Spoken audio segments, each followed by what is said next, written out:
Ya, jadi Nabi Musa itu percaya dirinya tinggi sehingga Allah pengen melihat Allah, ingin melihat Allah, ya, ingin melihat Allah. Ya akhirnya Allah Maha mengetahui ya. Ini kayaknya Nabi Musa harus saya biar belajar lagi gitu ya, biar belajar lagi. Kenapa? Karena itu tadi supaya ilmunya masagi cek Sunda. Nah di sini ada penjelasannya. Waqilal bahrani Musa wa Khidir. Faida Musa kana bahrun ilmu dzahir. Jadi Nabi Musa itu memang luas keilmuannya, tapi ilmunya ilmu dzahir. Wahidir kana bahrul ilmil batin. Jadi Nabi Khidir itu menguasai ilmu-ilmu batin. Jadi ilmu-ilmu yang tidak tertangkap oleh Nabi Musa alaihissalam. Bahkan di dalam ayat ini ya, ini kalau bapak-bapak baca di dalam surat Al-Kahfi ini banyak sekali cerita atau kisah-kisah yang bisa menjadi pelajaran bagi kita. Ketika Nabi Musa berguru pada Nabi Khidir, ya, jadi ya udah kata Nabi Khidir, ya udah ikuti aja aku. Tapi syaratnya kalau berguru dengan saya jangan banyak nanya ya. Sami'na wa ata'na aja. Jangan banyak cincau. Ya, siap kata Nabi Musa. Ini bahasa saya aja ya. Bahasa Al-Qur'annya sebenarnya ada. Akhirnya Nabi Musa ngikut aja sama Nabi Khidir ya. Ketika sampai di sebuah dermaga mah kata Sunda mah panyancangan kapal gitu nya. Panyancangan perahu gitu. Nabi Khidir tuh ujug-ujug naik ke perahu. Kemudian merusak perahu itu. Membolongi, akhirnya bocor perahu itu.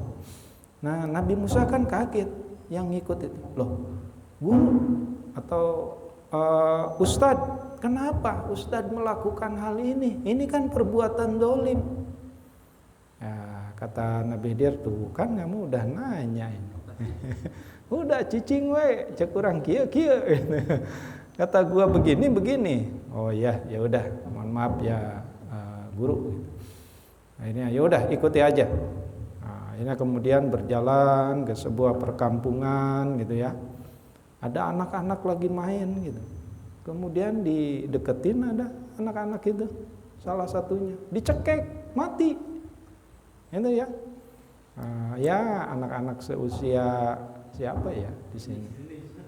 Denis mah kecil. Ini usia ya mungkin 6-7 tahun lah. Lagi kalau dikira 4 tahun saya. Ya, kalau di sini anak-anak lagi main bola gitu ya, deketin cekek kowe. Itu kan kaget Nabi Musa itu.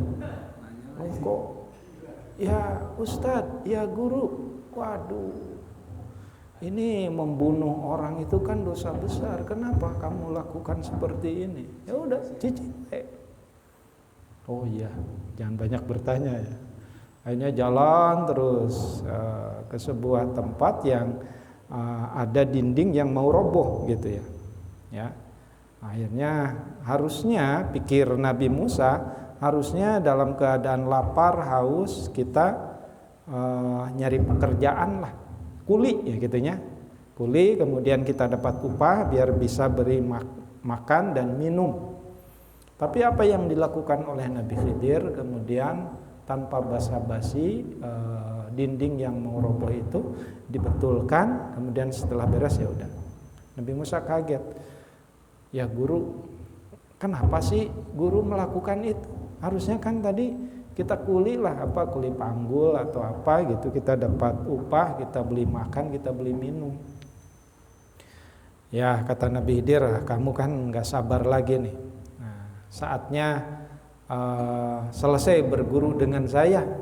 Tapi sebelumnya saya akan jelaskan apa yang saya lakukan itu. Pertama, ketika di dermaga itu, kenapa saya membolongi kapal atau perahu? Karena perahu itu punya fakir miskin lah ya, punya orang miskin yang buat usaha untuk nyari ikan.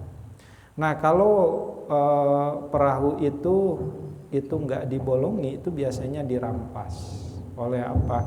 Oleh orang yang dolim, ya mungkin entah penguasa atau perompak gitu ya. Jadi tapi kalau perahunya rusak itu nggak dibolongi, nggak diambil. Nah, makanya saya rusak.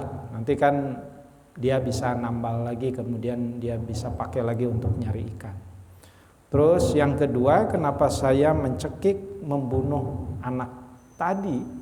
Karena anak itu, karena di sini dijelaskan karena Nabi Khidir ini punya ilmu batin, punya ya apa? Ilmu nun jauh ke sana gitu ya. Indra ke-6, ke-6, ke-7, ke-8, 10 gitu ya. Karena anak itu akan tumbuh menjadi ahlul maksiat. Kalau enggak saya matikan sekarang, anak itu akan menjadi anak yang durhaka sama orang tua dan tumbuh menjadi anak yang toleh, bukan soleh tapi toleh, ahlul maksiat. Daripada seperti itu kemudian nanti dia masuk neraka, mendingan saya bunuh masih kecil gitu ya, supaya dia masuk surga. Terus yang terakhir,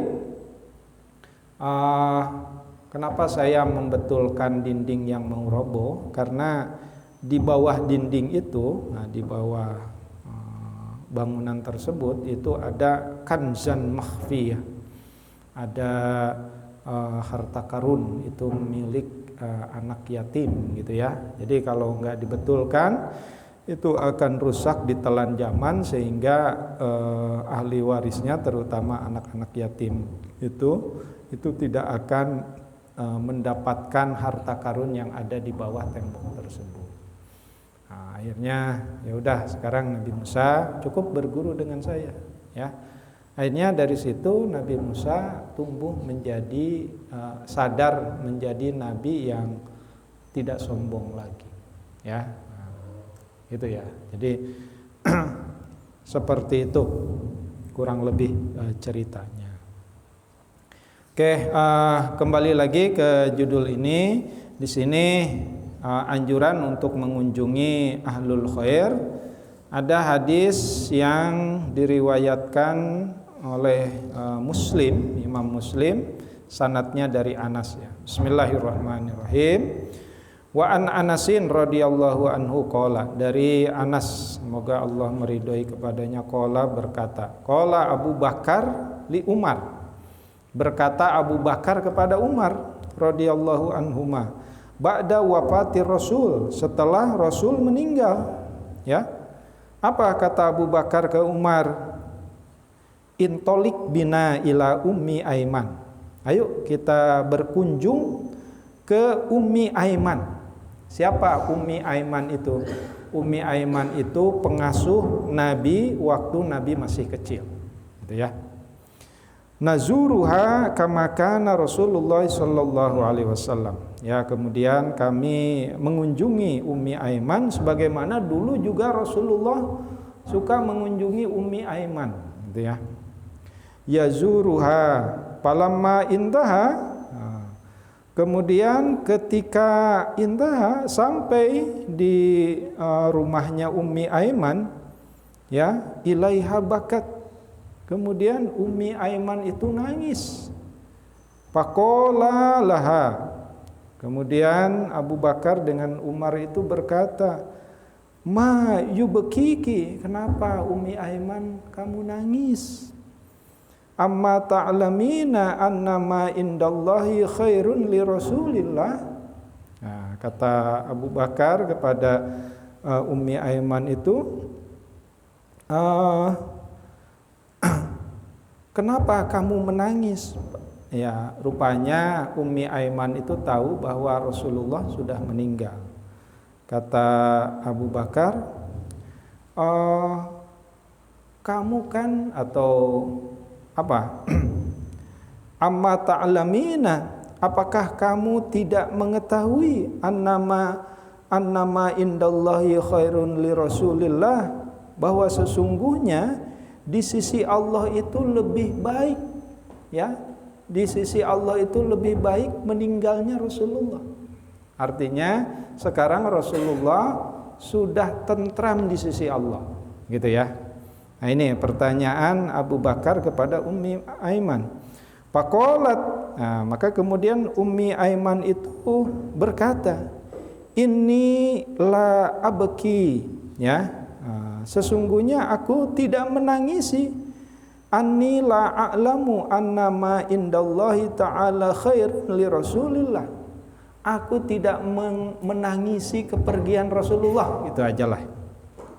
Ya. Walakin abki annal wahya qadin qata'a. Sesungguhnya aku menangisi, ya.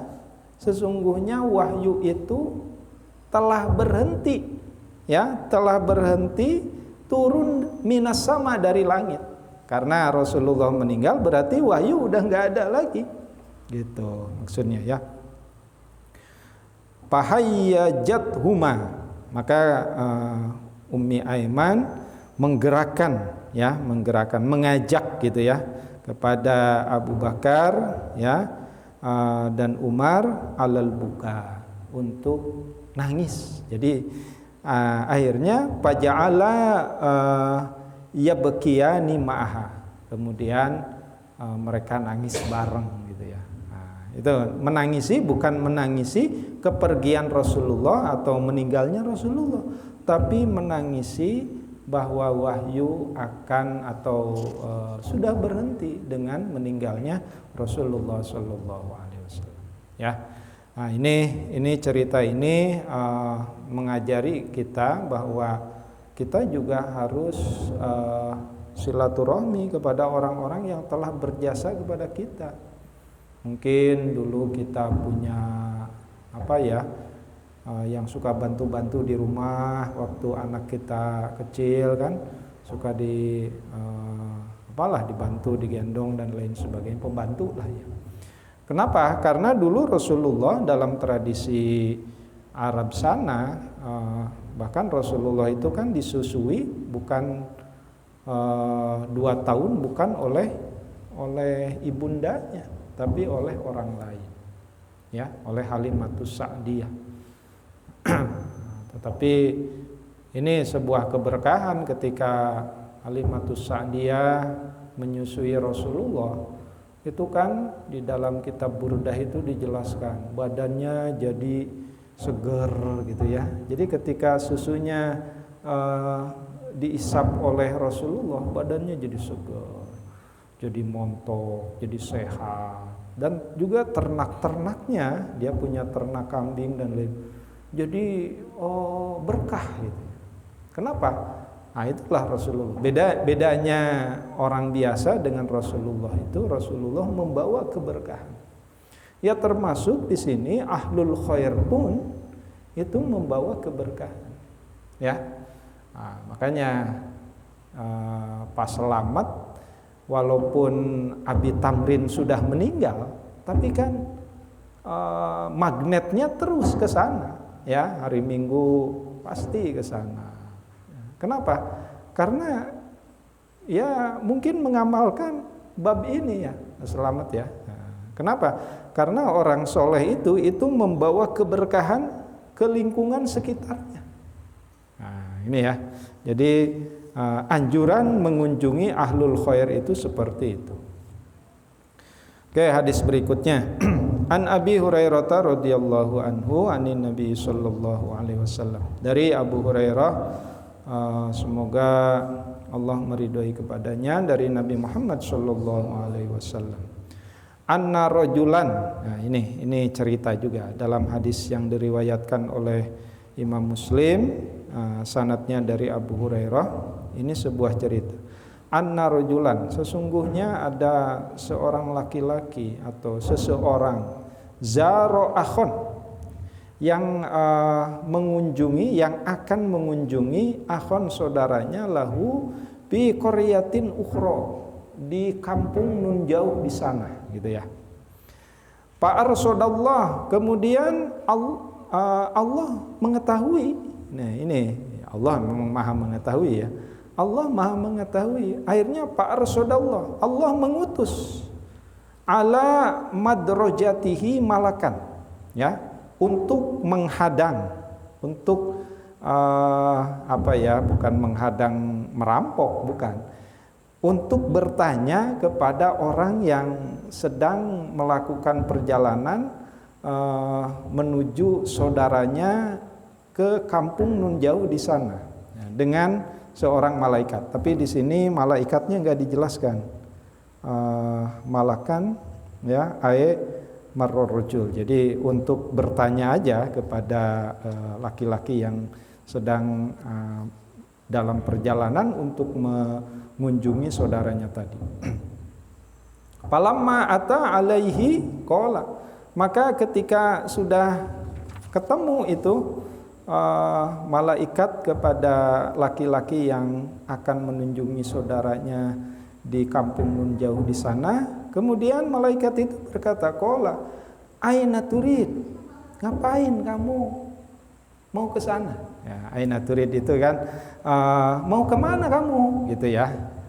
Qala, maka laki-laki tadi menjawab, uridu akhon li fi hadhil qaryah, aku akan mengunjungi saudaraku di kampung sana. Qala, maka malaikat kemudian bertanya lagi, halaka alaihi min ni'matin tarabbuha alaihi, ya, halaka, apakah kamu mau membalas kebaikan dia, gitu ya, maksudnya gitu ya. Halaka alaihi min ni'matin tarabbuha alaihi, apakah kunjungan kamu itu, apakah mau membalas kebaikan saudaramu itu? Qala, si laki-laki kemudian menjawab lagi, la, bukan, ghairu anni ahbabtuhu fillahi ta'ala, bukan, sesungguhnya aku mencintai saudara saya itu.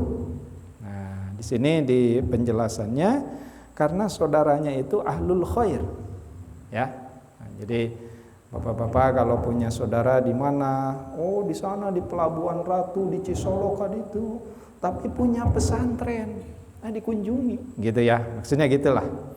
Qala, maka malaikat kemudian berkata lagi, fa inni Rasulullah, sesungguhnya aku ini utusan Allah. Rasulullah di sini bukan nabi ya, tapi utusan Allah, artinya malaikat. Ilaika, yang datang kepadamu, bi annallaha, dan menjelaskan sesungguhnya Allah qad ahabbaka, mencintaimu, ya, kama ahbabtahu bihi, sebagaimana kamu mencintai saudara yang akan kamu kunjungi itu. Nah, ini luar biasa ya. Jadi bersilaturahmi untuk mengunjungi ahlul khair, apakah itu saudara atau guru, itu ternyata ditulis oleh Allah sebagai Allah mencintai orang tersebut, gitu ya. Jadi kalau silaturahmi lah ya, saya ke Jawa, saya ke Sukabumi, kenapa? Karena di sana punya saudara dan itu ahlul khair. Nah, itu ya, perjalanan dan lain sebagainya itu menjadi perjalanan yang baik, gitu ya. Nah, di sini diriwayatkan oleh Imam Muslim. Itu ya, jadi penjelasannya setelah saya baca, yaitu artinya di sini anna rajulan zara akhahu ay fiddin, jadi orang yang baik dalam masalah agamanya.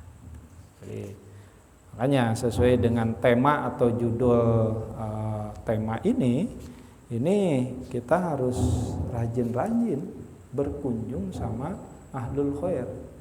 Dan biasanya kan kalau kita sudah silaturahmi, kita minta didoakan oleh kiai, oleh ulama itu, Pak Kiai tolong doain dulu, kebetulan saya bawa anak, ya, saya, anak-anak saya, keturunan saya, tolong didoakan. Nah, biasanya si kiai itu mendoa. Itu memang ada coretnya di dalam hadis ini, ya. Nah, jadi jangan ragu-ragu, bapak-bapak kalau berkunjung, ya usahakan ya kalau berkunjung dengan ke kiai, ke guru kita, Pak Asep di Cirebon, bawalah oleh-oleh, ya. Oleh-oleh itu biasanya kesenangan si kiai itu. Biasanya kan kesenangan kiai itu apa? Pepes apa? Pepes ikan mas. Ya bawalah di sini gitu ya. Gempuk gitu ya. Ya kan harganya nggak seberapa ya. Jadi supaya apa? Menjalin tali silaturahmi dan mendapatkan pahala.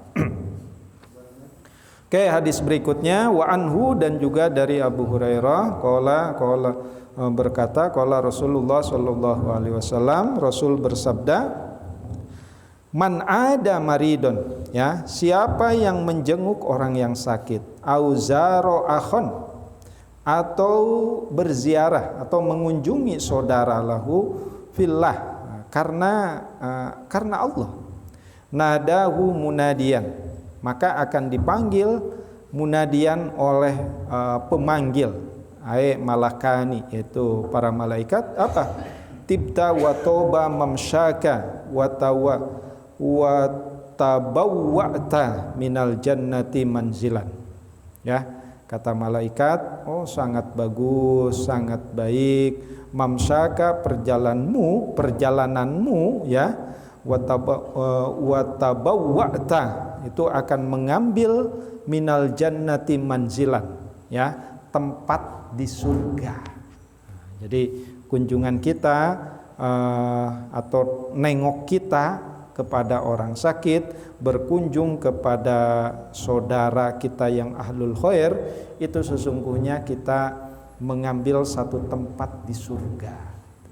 Nah, di sini diriwayatkan oleh Turmudi, wa qala hadisun hasanun. Nah, hadisnya hadis hasan, bukan hadis sahih.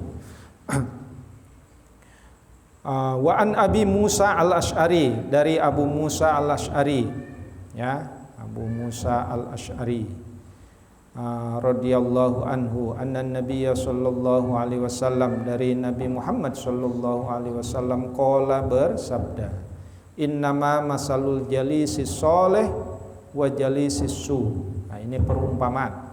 Sesungguhnya perumpamaan sahabat, kita punya sahabat yang soleh dan juga kita punya sahabat yang su, ahlul maksiat. Kahamilil miski, ya, sebagaimana membawa al-misk. Misk itu apa? Parfum misik. Wa nafikhul kir, dan juga peniup tungku pandai besi. Jadi kalau kita bergaul dengan orang soleh, itu ibarat bergaul dengan tukang parfum lah gitu ya. Tapi kalau kita bergaul sama tukang pemabok, ya, tukang judi, itu seperti kita bergaul dengan orang pandai besi. Pahamilu al-misk, ya, imma ayyuhdiyaka, kalau kita bergaul dengan tukang parfum, imma ayyuhdiyaka, apakah kita akan dibagi oleh tukang parfum tersebut, wa imma antabta aminhu, ataukah kita akan membeli parfum tersebut, wa imma antajida minhu rihan, atau kalau tidak itu kita akan mendapati wangi bau parfum tersebut, ya. Jadi kalau bergaul dengan tukang sholat, ya paling tidak kita akan kebawa sholat gitu ya. Tapi kalau bergaul, nah, wa nabihul kir, bagaimana kalau kita bergaul dengan tukang pandai besi? Bukan berarti tukang pandai besi jangan ditemenin, karena nggak sesuai dengan es, bukan ya, maksudnya ini perumpamaan. Tapi bagaimana kalau kita bergaul dengan orang yang ahlul maksiat? Ini perumpamaan dengan wanafihul kir, tukang pandai besi. Imma ayyuhriko siyabaka, imma atau bisa jadi baju kita kebakar, wa imma antajida minhu rihan muntanatan, ya, atau kita akan mendapatkan bau dari pandai besi tersebut. Ya, kalau dalam bahasa Sunda mah kan, ya percikan dari pandai besi bisa membolongi baju, ya, mehongna, ya, bahasanya, tahu mehong? Mehong.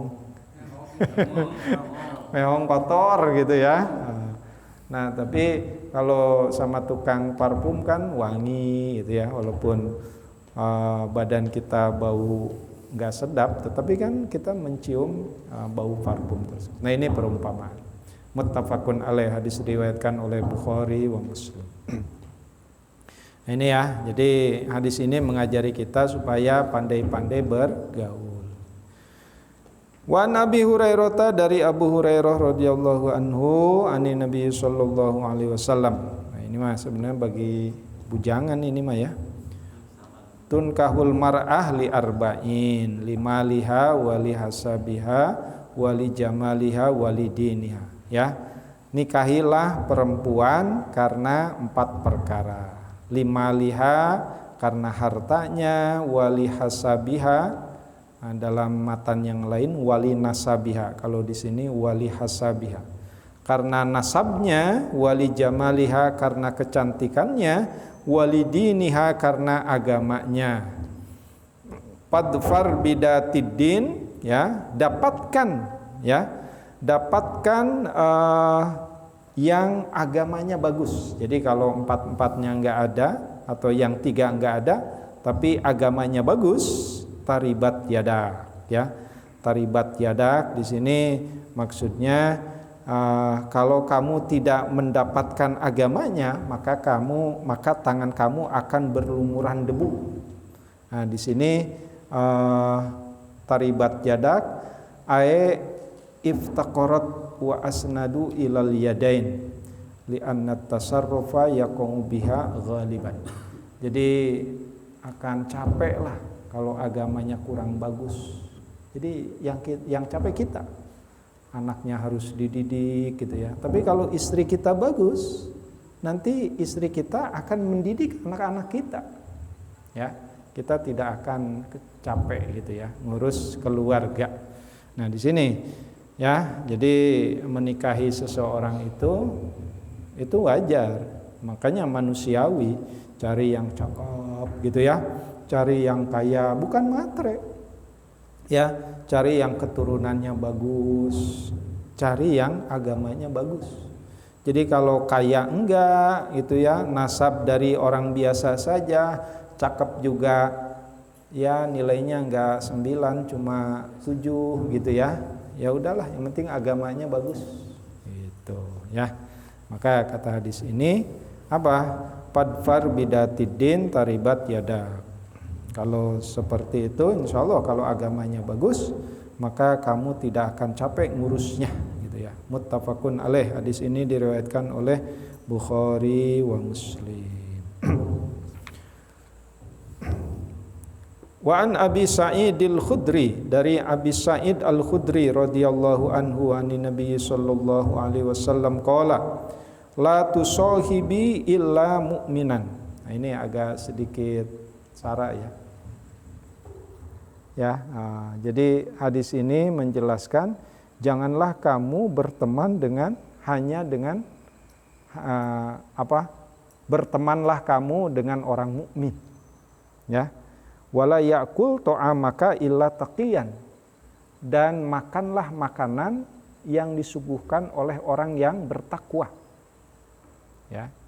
Jadi bukan berarti kita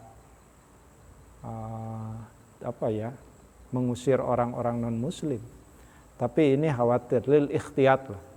Lil ikhtiyat di sini keterangannya.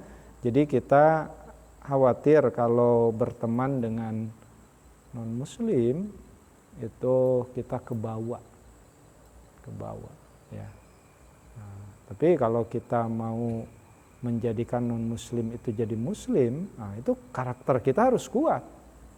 Jangan kita yang kebawa, justru dia yang dibawa oleh kita. Ya, termasuk wala yaqulu ta'amaka illa taqiyan.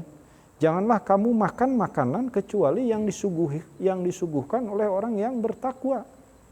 Ya, kalau orang yang ahlul maksiat khawatir ada makanan yang kurang halal gitu ya, dan lain sebagainya. Ya, kalau orang-orang yang soleh mah makanan pun hati-hati, diambil dari makanan yang halal, tidak ada unsur haramnya dan lain sebagainya. Nah ini. Tapi di sini rawahu Abu Daud wa Tirmidzi bi isnadin la ba'sa fihi. Jadi sanadnya la ba'sa. La ba'san itu enggak apa-apa. Jadi bukan sanadun sahihun, tapi la ba'sa. La ba'sa itu berarti enggak apa-apa. Enggak apa-apa itu ya tidak jelek gitu ya. Siapa sanadnya? Abi Sa'id Al-Khudri. Hadis yang lain, wa an Abi Hurairah, dari Abu Hurairah radhiyallahu anhu, anna Nabiy sallallahu alaihi wasallam qala ar-rajulu ala dini khalilihi. Ya, seseorang itu tergantung temannya. Falyandur ahadukum may yukhalil. Lihatlah ya, salah satu di antara orang tersebut mayukhalil, temannya. Jadi kalau temannya begitu, ya berarti orang itu nggak jauh beda dari dia, gitu ya. Rawahu Abu Daud wa Tirmidzi bi isnadin sahih. Wa qala Tirmidzi hadisun hasanan. Tapi dari sanad dari riwayat Tirmidzi, hadis ini adalah hadis hasan. Nah ini ya, jadi kalau hadis di Riyadhus Shalihin ini tidak semua hadis sahih ya. Jadi ada hadis hasan ya. Bahkan di sini ada hadis gharib, tapi tidak saya baca. Yang saya baca minimal yang hasan. Tapi kemudian ditakhrij oleh Syekh Albani. Hasil takhrijannya itu ya memang Syekh Albani ini ada yang menilai bagus, tapi ada yang menilai kurang bagus juga. Oke, satu lagi, wa an Abi Musa al-Asy'ari anna Nabiy sallallahu alaihi wasallam qala al mar'u ma'a man ahabba. Jadi seseorang itu beserta yang dicintainya. Kalau kita cinta sama orang yang baik, maka kita akan bersama dia nanti di yaumil qiyamah. Bahkan di hadis yang selanjutnya itu ada sahabat yang bertanya, mata sya'ah ya Rasul, kapan hari kiamat? Rasul noleh, qala lahu ya ma a'datta laha, udah nyiapin apa kamu nanya hari kiamat ya. Orang Baduy itu cuma berkata hubballah wa rasulih, saya hanya cinta sama Allah dan Rasulnya. Apa kata Rasul? Anta ma'a man ahbabta, kamu nanti di yaumil qiyamah akan bersama orang yang kamu cintai. Itu kata Rasul ya. Oke. Jadi itu saja Bapak-bapak, sekali lagi ini bukan persoalan sederhana mencintai orang-orang yang soleh ya. Bahkan di judul sebelumnya kita harus hormat sama orang soleh, hormat sama orang ahlul ilmu, bahkan harus mengedepankan ya, termasuk kita harus rajin soal, minta didoakan dan lain sebagainya. Itu saja, mudah-mudahan ada manfaatnya. Kalau ada yang salah-salah itu kelemahan saya pribadi, tapi kalau ada yang baik itu semata-mata datang dari Allah. Wallahul muwaffiq ila aqwamit thoriq. Wassalamualaikum warahmatullahi wabarakatuh.